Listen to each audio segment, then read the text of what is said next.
የአፓርትመንት ቤት ገዝታችሁ ከተረከባችሁ በኋላ ማድረግ ያለባችሁ ዋና ዋና ነገሮችን እንመለከታለን። የመጀመሪያው ሌጋል ዶክመንቶቹን፣ የከፈላችሁበትን ሪሲት እንዲሁም ደግሞ የቤቱን ካርታ ኮፒ እና ኦሪጂናሉን በአግባቡ መያዝ ይኖርባችኋል።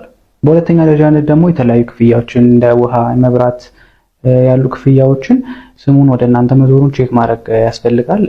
አዲስም ከሆነ ደግሞ ሄዶ መመዝገብ ያስፈልጋል ማለት ነው። ሶስተኛ ደግሞ ሴኩሪቲ ላይ ፎከስ ማድረግ ያስፈልጋል። እንደዚህ የበር ቁልፎችን መቀየር ካስፈለገ፣ ስማርት ሎክን ማድረግ ካስፈለገ፣ እንዲሁም ካሜራዎችን ምናምን መግጠም ካስፈለገ እነዚህ ሴኩሪቲ ላይ የሚሰሩ ስራዎችን በሶስተኛ ደረጃነት መስራት ይኖርባችኋል።